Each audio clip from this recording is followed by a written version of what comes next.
All right, welcome back. If you are still away from the computer and you can hear me, start meandering back to your desk. So we have our next speaker on deck, speaker number 2 today.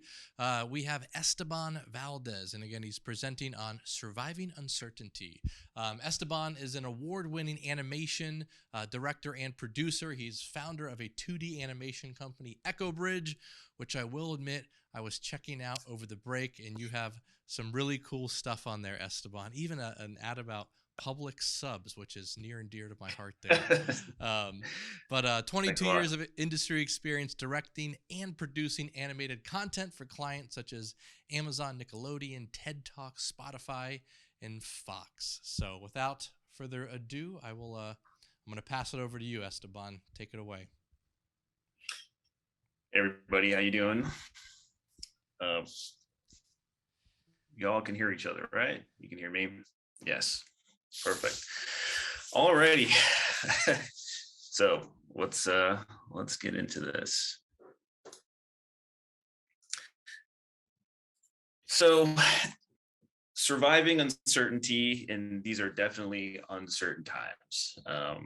I've learned a lot over the years, not just of being in animation, but just a few things throughout the course of my life, which has all been a little applicable in this situation. And, one of the main points that's always stuck to me has been the idea that there is no real certainty except for uncertainty in life and in business. That's a Stephen Covey quote. So if anybody has ever read the 7 highly effective habits of productive people, this is definitely one of those things you take away from it. And what I'm hoping to achieve, so by the end of this conversation, you guys have some tool sets and maybe a much more positive outlook to embrace sort of the chaos of the day-to-day and, kind of look into the idea of becoming anti-fragile. So my name is Esteban Valdez. I grew up in Boston, Massachusetts in the 80s. It was a different time then. I grew up to 2 really hardworking parents, and I have some brothers and sisters, and we all grew up in a very small house in Boston. We had some ups and downs, throughout life.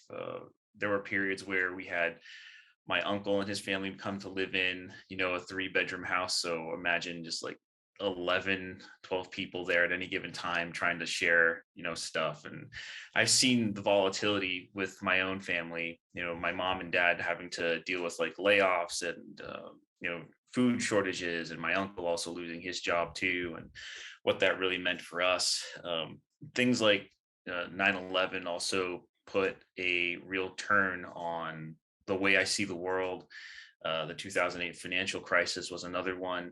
And all along, I still wanted to just be an artist, and going through that world, being an artist then wasn't easy, and it's definitely not as well. It's a little easier now, but it's still the same issues that we have. So over the course of my 22 years in animation, I've been fortunate enough to take a lot of the skill sets with me to create a company that I'm very proud of. That we work with a lot of top tier brands and companies, and have gotten the chance to work with some really recognizable name talent. My company's called Echo Bridge, and part of the reason it's called Echo Bridge is that's actually the name of the street I grew up on in Massachusetts. And part of my early 10 years in animation, I spent going around from city to city, state to state, country to country, long before the idea of remote work came into play. So I lived out of a backpack and would stay in a city maybe no longer than 6 months to a year. Then I would jump around to the next gig. And when I finally moved to Florida, I decided that I wanted to try to plant some roots. My family was here after the 2008 crash, and I said, this is it. I'm not going anywhere else. Just dug my heels into the ground, come with me, and let's see how all of this plays out. So over that course of time, like I said, we work with some pretty big brands like 100 Thieves, Netflix, Cash App, you name it. We've probably, met up with them a few times too. I mean, currently we're working in the music industry for some pretty notable people. not at liberty to say just what yet, but we're also working with some projects for HBO Max. So this is very fun times. So one of the big lessons that I learned when I was growing up is that when I was in high school, my family had always told me, go to school, go to get a good job, get married, have a house, and get some kids, right? And so that was sort of the mantra from back in the early industrial days too, right? You go to school, get the skills you need, find a good job so that way you can, have a wife or a spouse and take care of them, and you buy a house afterwards, and then later on, you're stable enough to have children in your life. Um, and for some reason, something had always stuck with me that that's not really going to work out for the type of career that I wanted. All the time I wanted to be an artist, and that's the only thing I really could think about. And so while my peers were going in that same direction, I went the other way. And I learned that, there's more opportunity in those underserved, overlooked areas of life. And that's where I found the most fulfillment. Now, and that's not to say that I didn't try, or wouldn't encourage it, but that's just sort of the pathway. There's the old way of thinking, there's a new way of thinking. But then even within that little subsect, I found that in my industry, everybody was always going to New York, or always going to Hollywood, or always going, wherever the work was going to be at the time. And I kind of followed suit, right? So I would take my bags, move to New York, work there, then go to LA and work there. And I realized soon after that, well, this party's starting to become really overcrowded. I don't know where else to go. And I ended up taking a gig up in Canada around 2006, where I was the animation director for a show called 3 Delivery that aired on Nicktoons Network, which then leads us down to the really fun part of this talk. So for about a decade of my time, so like from 98 up to 2008, I'd been following a little bit of that crowd, right? Just going from job to job, place to place, always like, where is the action going to be? In around 2007, I had some savings put aside. I was hoping to come back to the States after my contract ran out. And then the Canadian dollar took a total dump. It crashed about 30% within a given day. And then over the course of the year, it dropped another 5-10%. So I actually ended up losing about 30 to 40% of my savings just in the crash of the loonie. And then when I was coming back home, and this is in November of 2008, that's when the financial crisis was taking a really big toll on the industry as a whole, and just everywhere. It impacted so many different facets of life that, there was what you would think was stable wasn't. And what you thought was, your savings are just completely disappearing, day by day. It just eradicated. And it showed me the first lesson is that our society is very, very fragile. So you get the job and you're working and everything seems great. And then the company stops, there's no production, and it's just a straight nosedive. It's not a gradual decrease down where you can kind of prepare yourself. It is just a straight crash. And I saw that happen to so many studios in New York and Los Angeles and in Canada, where these big, large entities with, anywhere between like 100 to 1,000 people just immediately close their doors because some things that you believe to be very sound and structured were actually just very, very fragile. So most of the animation industry, or just the entertainment industry alone, is financed by deficits. So loans upon loans upon loans, and they're just one missed payment away from bankruptcy. And I learned that the hard way. So that's where I really understood is that, okay, what I thought was a very stable career path is actually paper thin, right? It's supposed to be this whole trajectory of, find a good job and then the company takes care of you. And then the next thing you're finding yourself in retirement. Well, that didn't happen in 2008. And it sort of hit me a little early on, especially seeing what happened to my parents, where they were involved in real estate and they lost everything in that financial crash. And so I just started thinking, it's like, well, what is stable? What is rock solid? I didn't know. But then the more I looked at it, especially as the crisis came on, I just soon discovered that, food supplies in the cities only carry about 72 hours worth of goods and supplies, and that's not enough, right? Or that our banking system is also equally as fragile. And so it's almost as if the bubble popped in 2008. The rose colored glasses came off, and I started to see things for what they really were. Um, and that's when it put it all together, is that it's not just one industry that suffers, right? So it's not the stock market that suffered drastically in the 2008 crash. It was everything, right? Supply chains, other industries like wheat, soybeans, oil and gas, your neighborhood repair shops, the clothing stores, toy stores. So everybody suffered together, and that's what it really showed me, is that, when these financial and economics crisis happen, it doesn't happen in a singular area. It happens all over the place. It's a chain reaction. It starts in one place first, and then that domino falls, and the next one, and the next one, and the next one.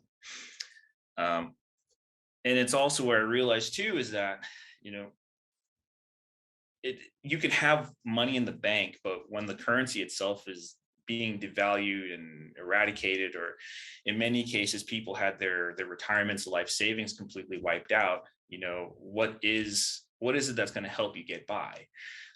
So for me, during that 2008 period, when I was watching all of these studios close down, the workforce, or at least the job opportunities, were compressing, and contracting. Nobody was hiring anymore. I learned that I needed to do as much as I could, to get a way to pay for my living. So I would sit down and I'd learn, how to write code, right? HTML, JavaScript, CSS at the time, trying to learn responsive CSS. That was a new thing. I played music. So I would take gigs as a session musician wherever I could. I played in a jazz band for a little bit on the weekends, trying to earn some money. I did photography for local newspapers. I did editorial. I mean, it wasn't just an animator during that time. Between 2008 and 2009, I was everywhere while I was still trying to get jobs as an animation director, or just an animator in general. Just whatever I could do, I would try to do that. And I realized that your skill set is a currency. If you're only good at one thing, that's just one source of revenue. But if you're looking to survive during uncertainty, you need to have multiple streams of revenue. And whether that's going to be passive or active, it really depends on you. But if you're in a downturn, like in marketing or in sales, and they're not hitting it, but you're able to write copy for a blog, or you're able to help out with social media, or maybe you know how to cook or garden, or provide handy services, like anything that you can do to help bring in currency, like to bring in cash in order to buy the goods and services you need, that's the real currency. So in uncertain times, and I think we could all see from the last couple of years, is that what we feel is rock stable, right? I'm a graphic designer. That's all I do, is like I do graphic design, or I'm a copywriter. All I do is write copy. But then those gigs were kind of fade away, or the idea that now it's just a more competitive market because of a wide international marketplace. You really need to have more than just one skill in order to make it. So out of all that, in 2010, I started a company, and mostly a lot of this was out of necessity. I finally managed to land a client, but they wouldn't hire me unless I had some insurance that I showed that I was a proper business. And I ended up just creating an LLC for myself while I was here in Florida. Took on that project, but I didn't have all the resources available to me like I do now, right? So at the time, I only had about $200 to my name. And I said, I'm going to incorporate. I took the last $200 that I had, registered myself as an LLC, and then needed to figure out a way of how am I going to be able to secure this job? How am I going to get this done? And throughout the time that I'd been, working in Canada, what I realized is, like, the way they were doing things was they would produce animation, load it up on a hard drive, hire a courier service, and then send the courier service out in order to make delivery at another studio or another department that would process, the work for the next stage. All the while, for myself, like I grew up with, the internet, and I was familiar with chat rooms and FTP servers, and that there were some websites out there that helped you manage, or had a shared calendar. So I was putting all of these pieces together for myself when I was up there in Canada to work, on small freelance projects with other friends. And then I introduced the idea to the studio about, hey, or the studio I was working at, and we started developing sort of the first remote pipelines for animation. And that was back in 2008. So then, in 2010, I'd been developing that system for myself more and more. And it's just out of necessity that I built, our first real remote pipeline. I was working with people back in Canada, friends in New York, friends in LA, people in Texas, some folks over in Ireland, some folks over in Mexico. And we actually created, our first remote company. And that is kind of the whole point, is like, you got to scratch your own itch sometimes. Nobody's going to do it for you. I needed to find a way to, kickstart my business and grow it and make sure I can, meet the demands that people kept trying to, come for us on. And, we developed the first animation pipeline on the remote platforms. And that was a big thing. Although at the time, everybody was telling me that, oh, it's not going to work. You're going to end up closing your business. You're just going to end up moving out to LA. You're just going to end up moving back to New York. You're never going to achieve the things that you're looking to achieve. And sometimes that's just what you got to do. The other thing that I learned too is that, information is gold. So there were some things that I saw when I had moved to Florida that I realized after having lived in California and New York and Canada. And I saw that, despite all the things that people would say about the state of Florida, whether, it's a red state, it's gun toting, it's all this other stuff, right? I mean, you really have to know for yourself what it is, you're getting into. And the more I looked at Florida at the time, I'm like, well, it's a low cost of living, no state income tax, no capital gains tax on investments. There's a plethora of ways I can lower, my tax burden. There's a place to grow because, again, cost of living is down.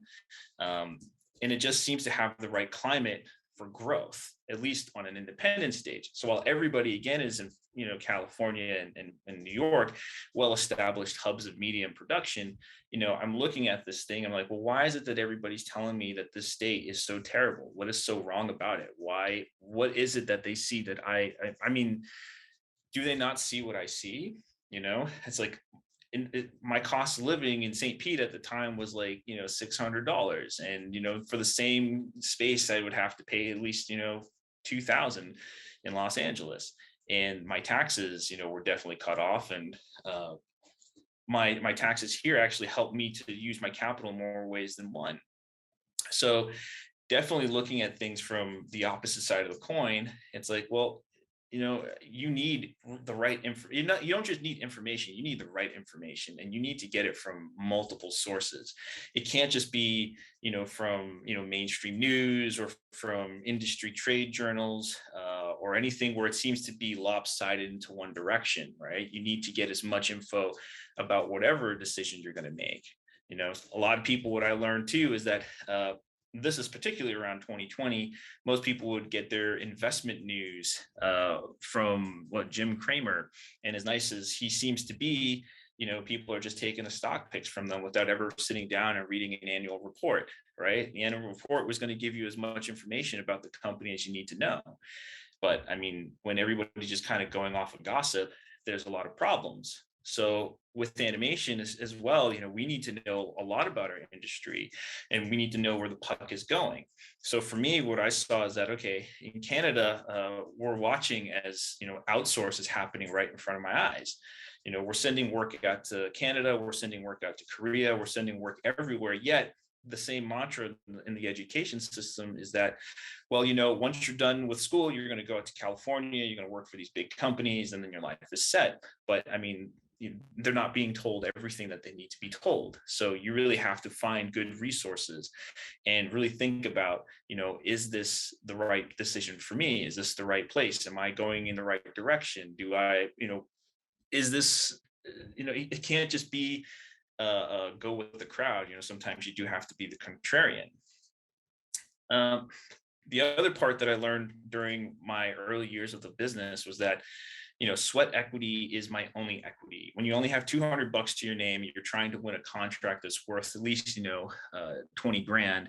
I mean, the only way you're really going to get that going is by working hard. I didn't qualify for loans.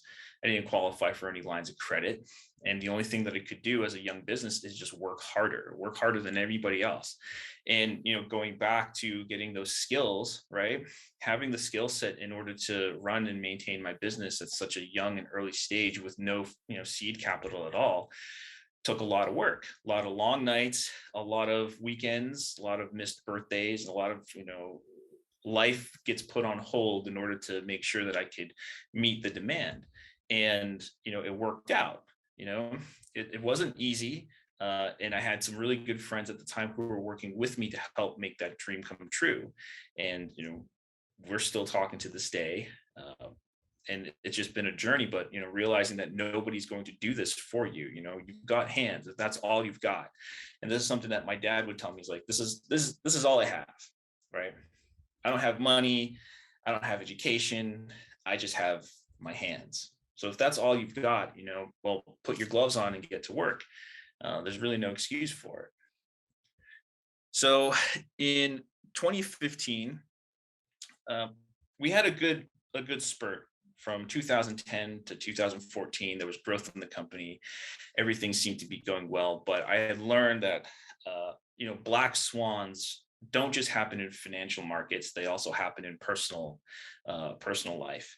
And these things build up over time. We were growing and I wanted to grow the business.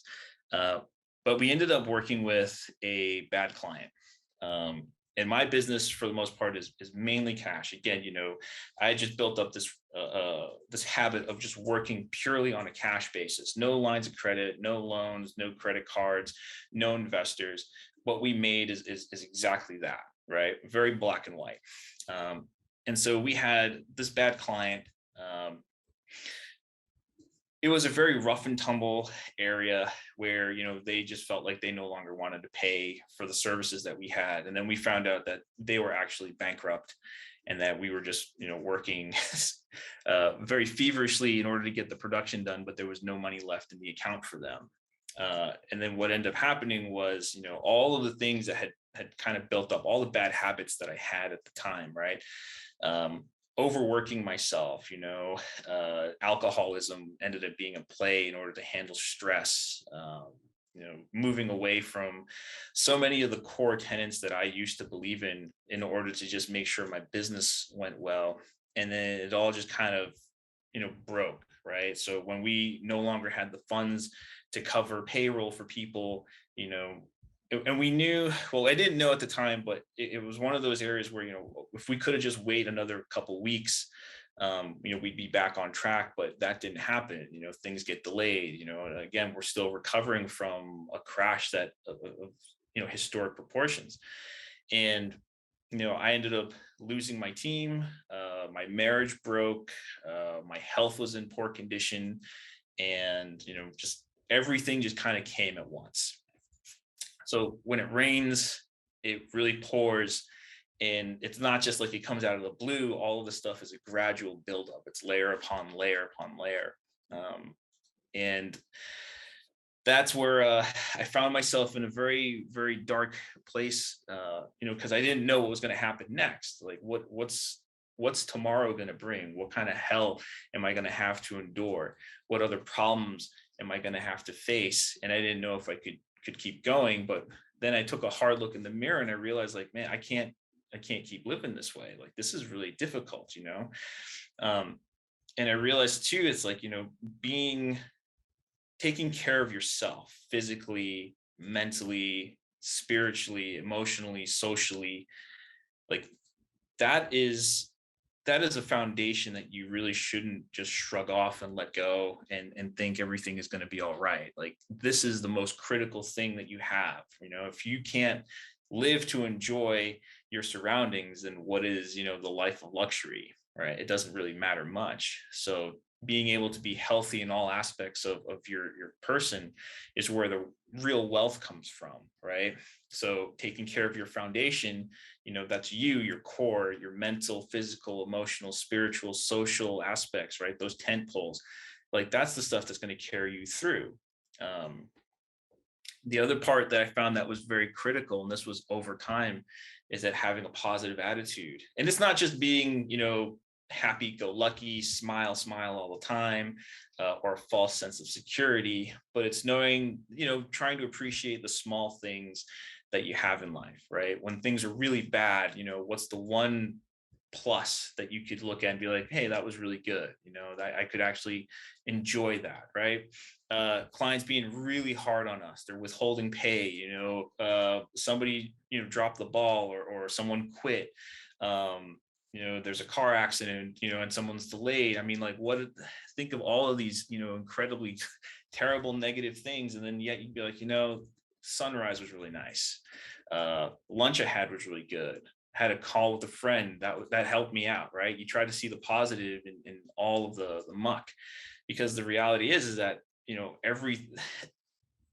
the baseline of life is that, it's hard, right? Life is hard. Things are going to be difficult. It's the hardest thing you're ever going to do. And, you can choose to be positive and try to find things that help uplift you, or you can be negative and everything kind of turns sour and dark and there's no hope. So it's really about how you see the world. So for me, it's just changing that outlook of where I was. And I guess all of it had this long-term, buildup from that 2008 crash, where I was still trying to recover it and get my mind right and get things, where I needed it to be, because my life at that point, it was kind of like a volatile stock, right? I had my highs, I had some really heavy lows, and it just kept on going. And it's like, I can't live that life anymore. So then we come to the more recent events, in 2020, we had the lockdowns. So between 2015 and 2020, taking all this stuff that I've learned and be like, well, okay, well, I'm going to get healthy, right? Physically, go to the gym, lift some heavy weights, change my diet, get my 8 hours of sleep, learn my limits, try to not let people push me around, especially clients, be wary of everything being good. And all of these problems that I had were during the good times.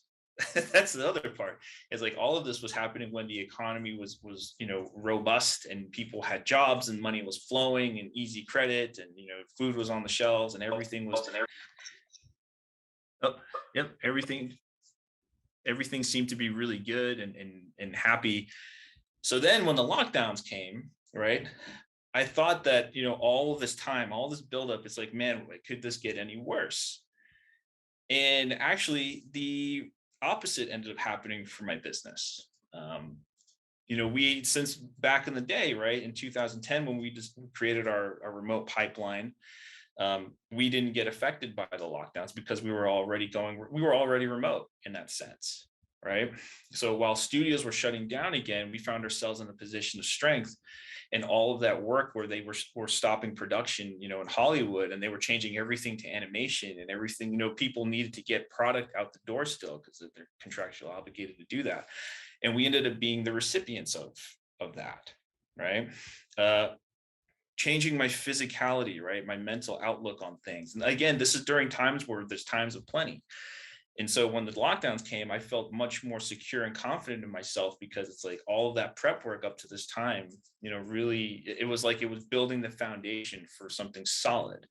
And that's kind of the thing about being anti-fragile, or the concept is that, when you're going through all that duress and everybody seems to be stable, right? That essentially inverts, as you have that stable life, everything, you go to your 9-to-5 job, you have your routines, and then it crashes. What happens afterwards? It just drops. And then there's no real way to pick yourself up, because you've been accustomed to going in, on that plateau. But if you've always been volatile and you've been handling the ins and outs, the ups and downs, you have those spikes, and sometimes those spikes really just send you rocketing. and you're able to endure a lot of those issues. So during the lockdowns, as we found ourselves in a position of strength in the company, we got more work than we've ever had. It was probably our best year that we've seen. And we decided that what we wanted to do was change the focus, right? Because now the problem was, it wasn't the work anymore. Now the problem was balancing our life, balancing our time, focusing on the quality, focusing on the things that mattered most to us, right? Because we had what we needed, we were getting the jobs done, we have this a little bit of excess. So now what do we want to do? And essentially it's like, well, I want to spend more time with family, I want to spend more time with friends, I want to be able to travel more, I want to be able to do these things that really mean the most to me, because we've learned that life is short. And with the team as well, it's like this gave us a chance to change the way we do business by allowing everybody to kind of work at their own pace now. It's like, okay, well, we used to have folks who would come in at 9, leave at 5, or in our industry, it's not uncommon for someone to work 12 hours. Well, hey, what if you just said, look, just work whenever, we have deadlines, meet the deadlines, and nobody cares what you do during the day. And we found that most people ended up being very happy. Even now, that's sort of the mantra that we have is do what you need to do, focus on what matters most. And the quality of life for a lot of the people at my company has been very much for the positive. And you would think that during something like COVID would have been life-shaking, but we kind of felt that while the world was going into chaos, that was just something that was really beneficial for us. So all of that crap that happened in the very beginning ends up being a net positive for us, because we've always been in the muck. We've always been in the trenches dealing with the hard stuff all the time. And now that this happened, it's like, well, that really didn't affect us, And this is what I was saying before, right? All the stuff that I had brought to you from the beginning, right? All the stories, it's not to be a sob story or anything, or to realize that, this is what it's all about. It's like we built a foundation, a solid foundation, right? Where we're not depending upon the 9-to-5 job or the company to keep us afloat. Like we were always swimming, right? It was one hand over the other. We learned to cross that ocean on our own, built up a good frame. And that's where we consider ourselves to be a very anti-fragile company, right? I mean, there's fragility, right? Everything can be broken, but what's the opposite of fragile, right? It's not a solid or raw. It's just to be the complete opposite. We're anti-fragile on that end. And so that took at least 10 years for us to build over that course. It took me, about 12 years of all that, from when I graduated college, or even back to 2001, all of that stuff built up to now. The other thing that I learned too, and this has to do with the people in your life, which is being persistent. So even though like we had those low periods where, we lost our team, we're facing closure, there's bankruptcies, and this is during the time of plenty. It's never giving up. It's continuing to get up each morning, go to work, do the things that we need to do. If it was a good day, great. If it was a bad day, hey, that's that. Let's move on. Let's keep going on to the next day. And I have a very, wonderful fiance who had been with me during that time. And she just always told me, especially at my lowest point, she's like, don't give up, keep going, right? Because there's things that I've learned too, is like, you only lose when you quit. So when you think things are hard and they're the hardest that they'll ever be, it's like, well, you're actually getting closer to the point of success. You're that 3 feet away.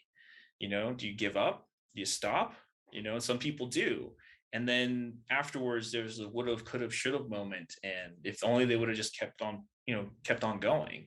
And that's the part about being anti-fragile, is that nothing goes in a straight line. Everything is volatile. Life is volatile. So now we come to 2022. And oddly enough, the thing that I find is that the more things change, the more they stay the same. What was different from 2020? Not much. What was different from 2020 to 2008? Not much, actually. It's all kind of the same thing. It's very cyclical. What happens, back in 2001? It's actually kind of the same, right? And a lot of the stuff that we've been going through, as a country, as a global society, on a large macro scale, it's all very cyclical, right? The boom bust cycles, you can chart this back to the 1970s. So these things happen in stages and times, and they repeat, or they rhyme at least. And so you can take a lot of this stuff, again, like our society right now is incredibly fragile, right? Food prices are skyrocketing, cost of goods and services are facing limited supply. There's talk of instability and war. I mean, it's very, very scary for a lot of people in many places of the world. And the more we look at it, it's like, yep, this is very true. This was true back in 2001, true in 2008, true in 2010, true in 2020. It's true now. And then everybody suffers together. So it's not, things don't happen alone. Like what happens in Eastern Europe actually has an effect on us here. Very, very recent examples, we had a client who was both in Russia and in Ukraine.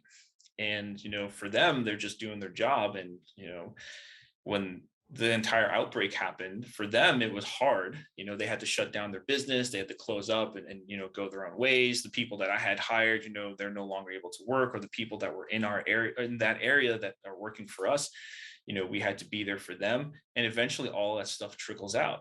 So again, what happened here and right now is no different than what happened in 2008, that happened in 2001, that happened in the 1980s and the 1970s. And again, we're in that point where skills are a currency, right? The real thing that matters most, it's not the money in your bank. It's not the crypto in your wallet. It's not, the job title you have, right? It's your skill set. What is it that you're good at? If you're in the media business, are you not, you have to be more than just good at doing copywriting or marketing, or you have to do a little bit of both, right? Maybe you'll learn to code a little bit. Maybe you'll learn photography. Maybe you'll learn how to, create and edit videos. Maybe there's ways that you can apply yourself. I mean, we have entire industries in a box. Becoming indispensable, and being able to have these different revenue streams that you can pull from is a good thing, and then information is gold. Like I was saying, when I had moved to Florida, all I heard was negative things. People just talk badly about the state, and this is when it was democratically run, Republican run, it doesn't matter. The thing was that, if I never knew that, hey, this was a place that I could, have my dollars stretch further, I would have never come here. And if I would have never come here, I probably would have never started the studio. And if I never started the studio, I wouldn't have been able to, hire the people that I've hired, or do the things that I've been able to do. Right. And even now, we want to know what's coming, what's happening next. How do we prepare ourselves? And where do you get your info from matters a lot. Right. And especially in these times, right now, we're in the spot where remote work is going to be the norm from here on out, and probably more so as the years go on, and people start to realize that it's a lot more economical to do things that way. Well, then how do you stand out? What's the next industry that's going to boom? You want to position yourself in those places. But if you're constantly listening to things which are always, negative, or don't really give you the whole picture, it's hard to make decisions that way. And especially now, health is wealth, right? Take care of yourself, physically, mentally, spiritually, emotionally, socially. You want to have these tent poles on. These things are important because those are the pillars that hold you up. Keep a positive attitude, even though things are grim. That's the basis, right? So having a positive attitude about, what's going on and where you're going and how things are doing is what will really carry you through some heavy and dark times. And then change the focus, right? Is making money the most important thing? Is having a good, stable job? Or is the overall picture trying to have a good experience, on this time, on Earth? And, what matters most to you, and focus on that. Persist. If it's meaningful to you, if it's of value, then you want to keep going. Don't let, little hiccups kind of shake you and throw you off, right? You just keep getting back up and go at it again. And then also, this is the first thing that I learned is, go the other way.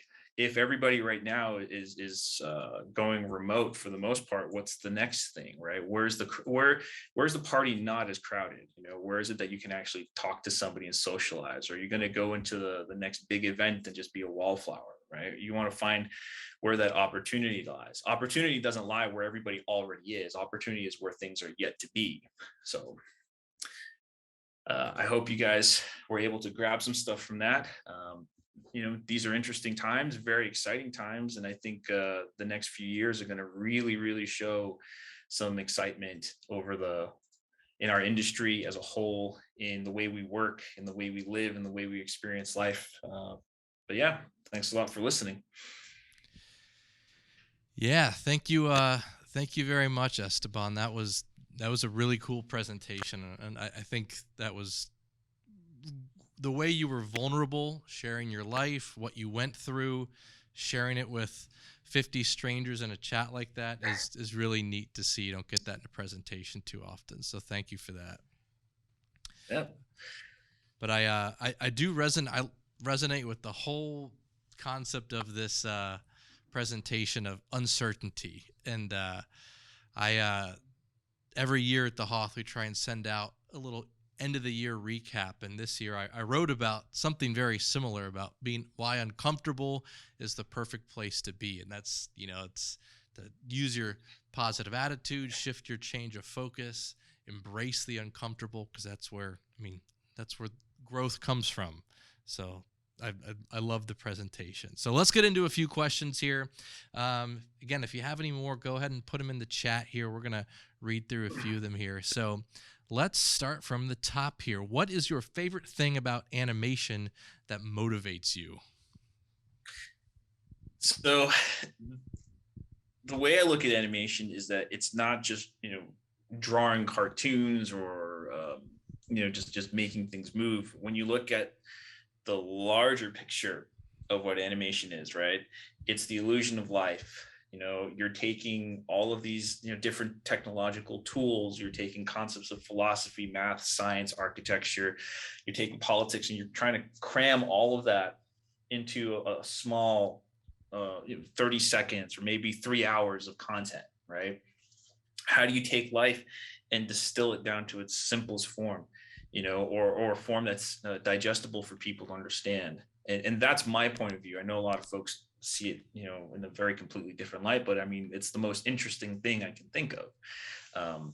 It's, for me, the pinnacle of the art world, right? You're taking everything that art stands for, and then you're adding all these different layers on top of it. And I mean, it's interesting, right? And the puzzles of getting production done. I mean, there's no production that is ever the same or that goes in a smooth direction. So it's constantly trying to figure it out. Sometimes it's very stressful, but I love it. It's life for me. And after 22 years of doing it professionally, I still feel like I'm learning everything over again, day by day. So I feel like maybe in another 20 years, I might be good at it. You were very modest as well. Next question here. Do you have tips on finding your first client? I know you said that it took a while. So for me, I think my experience was this, is that when I went out to find work, I kind of had an edge, which was I had 10 years in the business already. And I had built up this reputation of being one of the hardest working, one of the fastest people that they had on the crew. I was very diligent and very detail oriented. And so that kind of followed with me. But the approach that I took when I went to go meet clients or, visiting people is essentially like, I'm here to help, right? I'm not here to sell you my business, right? I'm not trying to, win over your money. Money is the reward for being successful, right? That's what you get after you do what you're supposed to do. And so my approach was like, hey, is there anything that I can help you with? What's your pain point? Where can I be of service? And they were very receptive to that, large and small. Right. And my dad, when he was younger, he would tell me stories about when he was working with my grandmother, who was back there. And he would say that, he would take the products that she would make and he would go door to door and just knock on every door. He would get, door slammed on his faces. People would yell at him. And he's like, just be persistent and you're just going to find, that person that is going to say yes, because all you really need is just one yes to make a change. So over the years, especially during my first years, I reached out to everyone knowing that they were going to say no. And I just needed one yes. One yes would at least set things in motion. And so the other thing that I learned too is that they'll say no, but it's the no for right now. That doesn't mean that, they won't need your help a little later. So following up was also a big part of my routine. So if somebody I talked to, like, hey, do you need any help? Is there a place that I could be of service and relieve some pain for you? And they'd say, no, we're good, thanks. And then I'd follow up maybe 2 weeks later, and they'd be like, nope, we're okay. I'd follow up another month afterwards and be like, actually, you know what? Thanks for coming back and being so persistent. We really appreciated the help that you came and helped us out on that one. So. Very nice. So you were actually doing cold outreach to clients. Did you use any other platforms to get clients, like a Fiverr or any other freelancers or any freelancing platforms? At the time, there really wasn't any. I think there was a place called Elance or something like that. But most of it was I would call the people that I knew. So like I called my old employer and asked him, wow. and just said, "You guys need help?" And he's like, "Oh yeah, sure. That's great. Like we can use your help on this. Go back to the sources that you have already been to." I think that's something that there's a book by Carl Newport called "Be So Good They Can't Ignore You." And I took something. It was funny because when he mentioned that, it was something that resonated with me, which is, if you're a great graphic designer and then you leave to start, like a music tutoring business, you have to build up all that career capital that you had as a graphic designer. Like you just essentially cashed out and went to go do something completely different.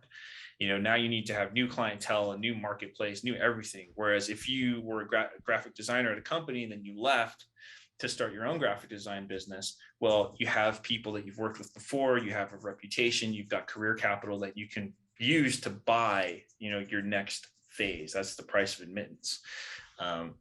So, I mean, I've just stuck with animation, and, I'm still in this business, right? 22 years now, going on 23. So, I'm not trying to veer out of circles or anything like that. So if someone is starting a new business, I guess it would be like, look at, how far off your world or your economy, that you're in. Like if you're starting a web design business, but, you were first doing, I don't know, journalism, like how does that tie into that?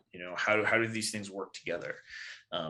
And so try to go back to the well and see if there's anything there. I love that. Use your resources you have. And then sounds like when you ran out of them, you were just hustling, calling everyone. I love that. Well, great question from Murray here. What qualifiers do you use to settle on the skills you want to develop? How do you know when to drop it? And how do you know when to double down on them? Pain really sets the qualifier. I mean, if you're a web designer and you know how to write code, but you don't know how to design the UI or the functionality behind a site. I mean, if you feel the pain from not being able to create an attractive website, then you probably want to find a way to learn how to design UI, so you can have a better user experience. And if that's the case where it's just too much for you, well, then maybe teaming up with someone who does make UI or UX in order to help you lever up just a little bit. But I mean, I find that in my personal experience, like I'm not an economist, and I think people get the wrong idea about what an economist does. It's not just looking at the numbers of what our gross domestic products are. It's being able to look at how we use our resources. If we're pulling from one area, it affects another side of the business, and so we have to try to lever up. And for me, that meant learning about finance, learning about macroeconomics, learning about monetary policy, fiscal policy, learning about how does this affect people in different parts of the world? I had to become much more than an animator and an artist. Now I have to become an economist, And that's actually helped me out over the last 3 years, because I'm able to make better decisions about which projects to take, which people to hire, which areas to focus on. When there's things in the company where it's like, okay, one project is too lopsided, we need to move people over to another one in order to make deadline and meet the demands of the client. That's a skill set that I didn't have before, and I needed to learn that, because I was always relying on other people to help me do it. And, sometimes when they're not available anymore, you got to build it up. So I think pain is what usually ends up teaching you what you need and what you should let go of. I love that. That's great advice. One question here from Stephanie, and I'm going to expand her question a little bit as well here. So she said, thanks for the presentation. I have a question. You said you live in Florida. Unfortunately, Florida has gotten crazy expensive lately with the crazy housing market. Some Floridians are facing homelessness, but I want to expand this to a lot of people. A lot of freelancers are also digital nomads. They're traveling in vans. I know one of our freelancers in here, Brittany Brewer, who was on earlier, she is in the bus life. She has a converted bus and she travels the country with it. So how can people kind of living not that traditional lifestyle take these skills and make a career out of it? Honestly, like if we didn't have the home, I mean, we had this home for, before the housing craze. But even before then, like, I work mostly off my laptop, and I have a small Cintiq that I take with me. And, before, that's kind of how I would live, and work. It's like, oh, I have to go to a conference in Los Angeles. I got to go to a conference in San Francisco. I got to go here. I got to go there. I was in Canada, etc. But I had to take work with me. And personally, I found that enjoyable. I personally like that kind of life, but it does help to have a little bit of stability. I think with the skill sets that we have now, or the tools that we have, like, we have laptops and iPads, and, we have good internet, and you're able to work wherever you want. Yeah, I mean, the world is your oyster, right? If you're looking for a place to live, and Florida's gotten expensive, and I do agree, best thing is, you can find another place to call home. Yep. We get attached to things like, a certain state or a certain city, or a certain way of being. But if you're that digital nomad and you're traveling around, you have the opportunity to find places where you could be treated best, right? So maybe the United States isn't your place for you anymore.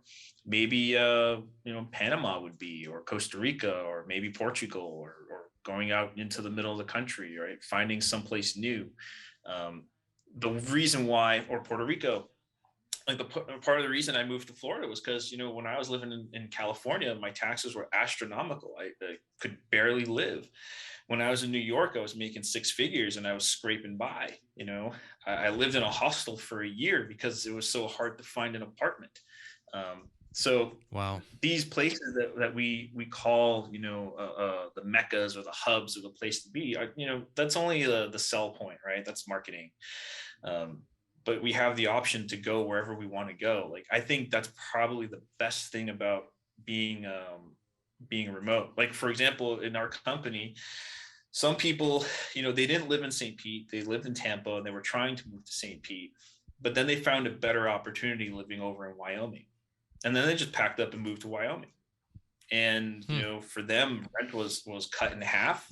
They had more square footage for their dogs and their kids and all that stuff. And I never knew that they left and went to Wyoming. I found out when we were trying to have a little company get together, which goes to show you that, I mean, you have a skill set, you can do it anywhere, and some people won't even know it, right? Or with some clients, I went to the Bitcoin conference in Miami, never missed a beat. Client didn't even know we were not in the office.